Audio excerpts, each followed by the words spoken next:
Reserve bank of India circular class 7, reserve bank of India circular class 7 की बात करने वाले हैं। यहां पर पॉइंट क्या है दोस्तों, यहां पर टॉपिक है फाइनेंशियल इंक्लूजन इंडेक्स। हाँ, financial inclusion index for March 25। It is very very important news. और जैसे नहीं कुछ इंफॉर्मेशन ऐसी होती है जिस पर हम बेट लगा सकते हैं, यार यहां से एग्जाम में क्वेश्चन तो बनने ही बनने। Financial inclusion index is very very important topic. ये है क्या दोस्तों, अब इसको आपको समझना पड़ेगा। तो पहले आप इसको समझिए, फाइनेंशियल इंक्लूजन का बेटा मतलब क्या होता है। फाइनेंशियल इंक्लूजन दोस्तों, फाइनेंशियल इंक्लूजन का मतलब होता है लोगों को बैंकों से जोड़ना। यानी हमारे देश में ऐसी पॉपुलेशन, ऐसे एरियाज जहां पर बैंक की ब्रांच नहीं, जहां पर बैंक की सर्विस नहीं है, तो इन लोग को भी बैंक से जोड़ना, इसे बेटा हम क्या बोलते हैं, फाइनेंशियल इंक्लूजन बोलते हैं। यानी हमारे देश की जो मास पॉपुलेशन है, स्पेशली ऐसी पॉपुलेशन जो गांव में रहती है, रिमोट एरियाज में रहती है, या ऐसे लोग बेटा जो गरीब है, जो बैंकिंग सर्विसेज अफोर्ड नहीं कर पा रहे हैं, तो इनको किसी तरह से बैंक से जोड़ना इज कॉल्ड फाइनेंशियल इंक्लूजन। ठीक है, यहां क्या बोल रहे हैं, फाइनेंशियल इंक्लूजन इंडेक्स। इसका बेटा मतलब ये एक मेजरमेंट है, ये एक मेजरमेंट है कि हमारे देश में कितना फाइनेंशियल इंक्लूजन हुआ है, यानी हमने कितने परसेंट लोगों को बैंकों से जोड़ा हुआ है। आप बोलेंगे सर क्यों इतना इंपॉर्टेंट है, ये फाइनेंशियल इंक्लूजन इतना इंपॉर्टेंट क्यों है। देखो भाई, आपको बेटा पता है कि जब बैंक लोन बांटते हैं तो हमारे देश में डेवलपमेंट होता है, विकास होता है, हमें लोन मिलता है। लेकिन दोस्तों बैंकों के पास नोट छापने की मशीन थोड़ी ना, यानी हम लोग जो पैसा बैंक में डिपॉजिट करते हैं वही पैसा बैंक उठाता है, लोन बांटता है। यानी आपको एक बात तो बेटा क्लियर हो गई, यानी नंबर ऑफ डिपॉजिट अगर बढ़ेगा तो नंबर ऑफ लोन बढ़ेगा, और नंबर ऑफ लोन्स बढ़ेंगे तो डेवलपमेंट बढ़ेगा, सीधा मतलब है। तो बेटा एक पॉइंट तो यह है कि जितनी पब्लिक बैंकों में आएगी उतना डिपॉजिट, जो दोस्तों हमारे घर में चावल के डिब्बे में, गद्दे के नीचे, बुक्स के बीच में छुपा होता है वैसा, वो पैसा बैंक में जब आएगा तो बैंक की कैपिटल ही बढ़ेगी, पहला फायदा। दूसरा दोस्तों, हमारे देश में ऐसे बहुत सारे गरीब लोग हैं, ऐसे बेटा माइनॉरिटीज में आते हैं, एससी कास्ट, एसटी कास्ट में आते हैं बेटा, जिनके पास जो मतलब काफी गरीब है। तो बेटा भारत सरकार इनके डेवलपमेंट के लिए क्या बोलती है कि भाई अगर आपका बैंक में अकाउंट होगा तो हम डायरेक्ट बेनिफिट ट्रांसफर में आपको पैसा देंगे आपके लिए, जैसे मुद्रा योजना, जैसे प्रधानमंत्री Awas Yojana, scholarship scheme, pension scheme. तो सरकार क्या बोल रही है, अगर हम कैश देंगे तो बिचौलिए खा जाएंगे, हम सीधे आपके अकाउंट में डालेंगे पैसा, लेकिन उसके लिए आपका बैंक अकाउंट होना चाहिए। तो बेटा ये भी जरूरी है for the financial inclusion. Clear है ये पॉइंट, ठीक है। आइए मुद्दे की बात करते हैं दोस्तों, चलिए। तो भैया क्या हम लोग बात कर रहे हैं, तो रिजर्व बैंक ऑफ इंडिया का फाइनेंशियल इंक्लूजन इंडेक्स ये कितना बढ़ गया है, ये 4.3% और बढ़ गया है, और कितना स्कोर हुआ है, 67 इन द फाइनेंशियल ईयर 24-25। ठीक है, यानी बेटा हम लोग फाइनेंशियल ईयर 24-25 की बात कर रहे हैं। अब ध्यान से मेरी बात सुनना, यहां पे हमारा स्कोर है 67। अब मेरी बात सुनो, देखो दोस्तों, फाइनेंशियल इंक्लूजन इंडेक्स तो बेटा ये मेजरमेंट करता है 0 से लेकर 100 के बीच में। ठीक है, इसका बेटा मतलब ये हो गया कि आपके देश में अगर फाइनेंशियल इंक्लूजन इंडेक्स दोस्तों, जितना हम 100 के पास जाएंगे, जितना बेटा यहां पर जाएंगे, उसका मतलब उतना हमारे देश में फाइनेंशियल इंक्लूजन बढ़ रहा है।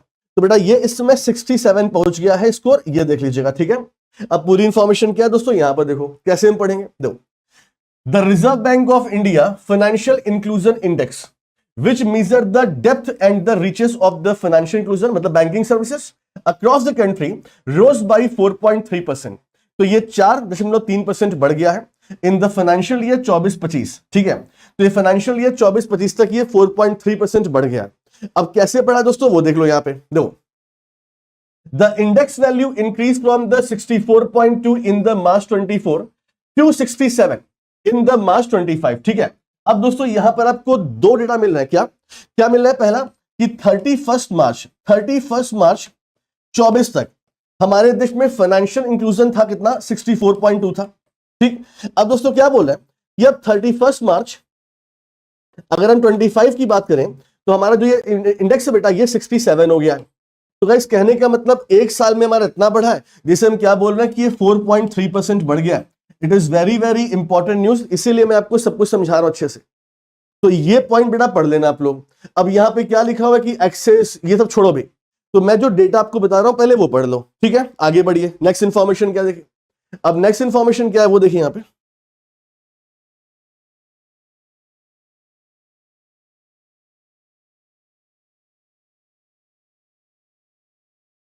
Next information, the annual financial inclusion index for the period ending March 21 is 53.9। देखो अब दोस्तों आपको फिर से दो डेटा और मिल रहे हैं, यानी इस इंफॉर्मेशन में आपको 4 डेटा याद रखने हैं। देखो ये बेटा क्या बोल रहा है, अगर हम मार्च 17 की बात करते हैं, हाँ 17 यानी 31 मार्च 17 की बात कर रहे हैं, तो बेटा उस समय हमारे देश में फाइनेंशियल इंक्लूजन माना गया था कितना, 43.4। ठीक, अब बेटा क्या बोल रहे हैं कि 31 मार्च 21 यहां देखो है ना, तो बेटा क्या बोल रहे हैं, हमारा इंडेक्स बढ़ के 53.9 हो गया था।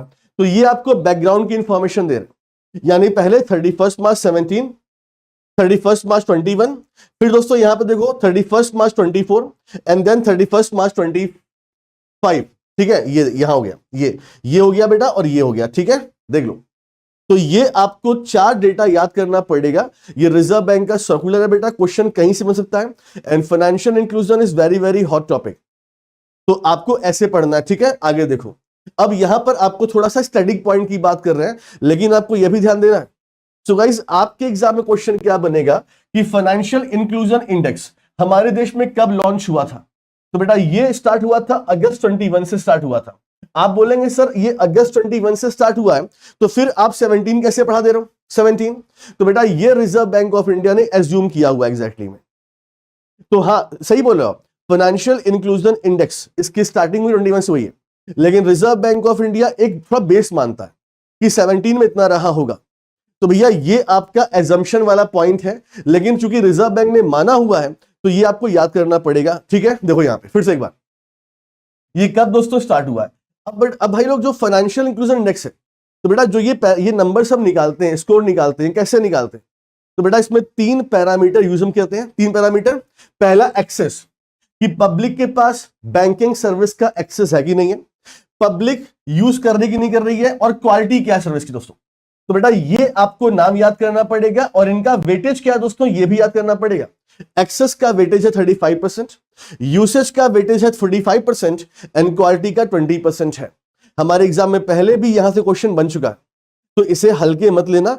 एक्सेस, यूसेज, क्वालिटी, इन तीनों का वेटेज भी आप याद कर लो नाम के साथ साथ। ठीक है, अब बेटा क्या बोल रहे हैं, तो गाइस क्या बोल रहे हैं कि जो ये फाइनेंशियल इंक्लूजन होता है, तो इसको हम कैसे मेजर करते हैं, तो ये आपको जीरो से लेकर दोस्तों 100 के बीच में अंक देता है, where 0 represent the complete financial exclusion. यानी अगर 0 के पास आप हैं, यानी हमारे देश में फाइनेंशियल इंक्लूजन नहीं हो रहा है, और 100 के पास आप हैं, इंडिकेट फुल फाइनेंशियल इंक्लूजन। ठीक है, जो मैंने आपको पहले ही बोला, तो ये इंफॉर्मेशन मैंने पहले आपको समझा दिया था, जो बेटा मैंने यहां पर नहीं बोला था आपको, देखो ये वाला पॉइंट, 0 मतलब 0 फाइनेंशियल इंक्लूजन, 100 मतलब पूरा हो चुका है, और हम यहां पर पहुंच गए दोस्तों। ठीक है, आगे देखिए अब क्या बात हो रही है, बेस ईयर। तो बेटा क्या बोल रहे हैं, तो बेटा ये बोल रहे हैं कि the financial inclusion index publish annually in the July every year. इसका मतलब ये देखो, हाँ ये बेटा क्या बोल रहे हैं कि फाइनेंशियल इंक्लूजन इंडेक्स पब्लिश कब होता है, तो बेटा ये पब्लिश होता है हर बार जुलाई में, तो हर साल जुलाई में पब्लिश होता है। तो ये इंफॉर्मेशन आपके सामने है। आई होप गाइस कि अभी आपको सारी इंफॉर्मेशन क्लियर हो चुकी होगी। तो ये हमारा reserve bank of India circular class 7 था, और अगर आपको पीडीएफ चाहिए तो मैं पीडीएफ बना रहा, कल मैं बना रहा था, तो मैं आपको 7 पीडीएफ एक साथ टेलीग्राम पर दे दूंगा।